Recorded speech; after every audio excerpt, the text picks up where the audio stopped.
Hi, Captain Steve for BoatTest.com on a rainy Fort Lauderdale day on a new launch from Fountaine Pajot, the MY4.S. This is a cruising couples boat and about a 20-knot boat for cruising. So let's put it through a full features inspection and see how they've done. Now let's start with the interior because rain. Door opens like this and we have easy access to the interior, but we can also expand the opening a little bit by bringing this door all the way over to this side. Now this gives us a nice opening, but we have an added opening to the galley area. Let's try it a different way.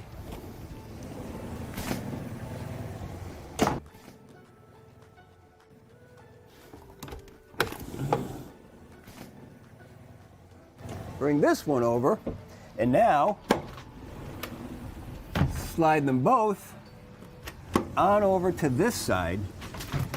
Now what this does is give me an opening that shares the seating in the inside with the outside. Now I've got an opening that's 69 inches, 37 at its narrowest, right here at the corner of the bench, and a roomy interior. Nice high headroom, beautiful natural light coming in from all of the windows surrounding the entire space. Seating starts with a bench over on the starboard side, and then it wraps around to another bench just ahead of that. This is all wrapping around a table that is expandable with two leaves that open up. I also noticed that this table is on a high-low pedestal so that we can drop it down, make this into another berth if we have to. And directly across is the galley area.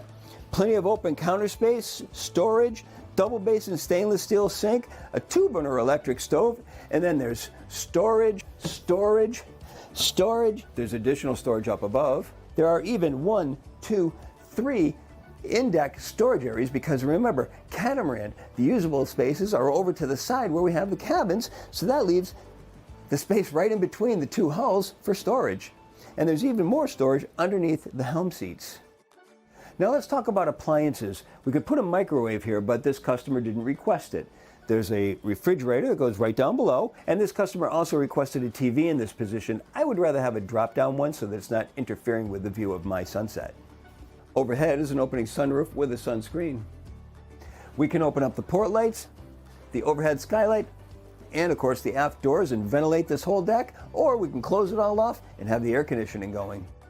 Now one other thing, I can't help but notice that Fountaine Pajot went to the extra effort to maintain a neutrality regarding the fit and finish. There's whites, beiges, earth tones. They left it up to the owner of the yacht to bring out their own colors because that's a personal choice as you make your way around the world. Additionally, we have a 3-stateroom yacht here. We can go with a 4-stateroom 2-head. This one is 3-stateroom. The master is over on the port side, so let's start by taking a look at that. Oh, now I should say that the owner just took possession of this yacht, so like the TV, he hasn't moved his own personal belongings in yet, so there's no bedding on any of the beds throughout the yacht, so bear with us on that. Now I should point out that because this is the master, we're able to close this whole area off with a sliding door. Pretty cool. Let's start with the berth, located aft. This is actually quite a roomy stateroom. It has nice high headroom. Hull side windows have 2 opening port lights. Cubby over to the starboard side. There's additional storage underneath the berth. And it's full hull width. You can just make out the curvature of the hull to the sides of the berth. Moving forward, there's a love seat just underneath the hull side window. There's an opening port light for ventilation. And then we've got a hanging locker. Directly across there's a mirror on the back of the sliding door to close off the master stateroom. And then just forward, there's a doorway leading into the head compartment. Now this storage area can be optioned out for a combination washer dryer. And then the head compartment itself, which has the water closet and then the shower.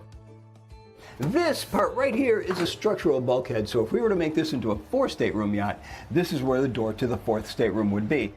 Now over to the starboard side, we have 2 guest staterooms. Let's take a look. We'll start with the aft stateroom. Has a privacy door. Berth is mounted along the keel. Goes out to the full length of the hull. There's a hull side window with 2 opening port lights. Curtain pulls across for privacy. There's a hanging locker just forward. As we come out, the head is next. Has an opening port light for ventilation. An electric flush toilet. It's a fiberglass sink with storage underneath. And this is a wet head. Directly across, There's a refrigerator freezer with 4 compartments, the top one being the freezer. And directly ahead is another guest berth. This one's more of a trapezoidal design that narrows at the front. There's another hull side window with a single opening port light, and again there's a curtain that slides across for privacy. There's both a hanging locker and storage alongside the berth.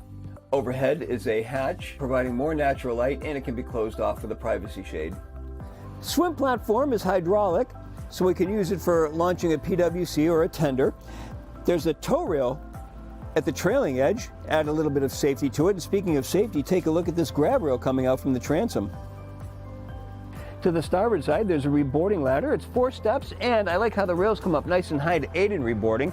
And just at the entrance to the cockpit is an electric grill. We access the cockpit from stairs to both port and starboard, but the seating is offset slightly over to the port side, so there's a narrower entry to port than there is to the starboard side.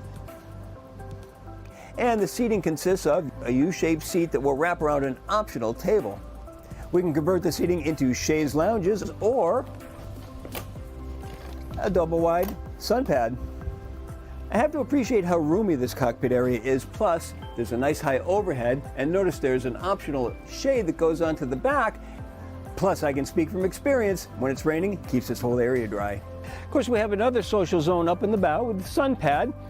97 inches wide, and each of the chaise lounges is 77 inches long, and they can either lay flat or ratchet up into position. In the center is a teak tray with beverage holders. Now notice at the top of the overhead, we have these rings, and then just forward, we have sockets that will support stanchions, so we can put a pop-up sunshade in this whole area. I have to say, there's an awful lot to like about this boat from a cruising couple standpoint. The width is almost half the length, which will give you an idea of just how much space there is in this boat. And because it's a catamaran, there's so much storage going throughout this boat. In addition to that, I took this boat out in about 4 to 6 foot seas and came away with some really interesting handling notes in those conditions. But you'll have to look for that in our performance evaluation. That's another video, so be sure to look for it. For now, this is my full features inspection with the Fountaine Pajot MY4.S. For BoatTest.com, I'm Captain Steve. We'll see you on the water.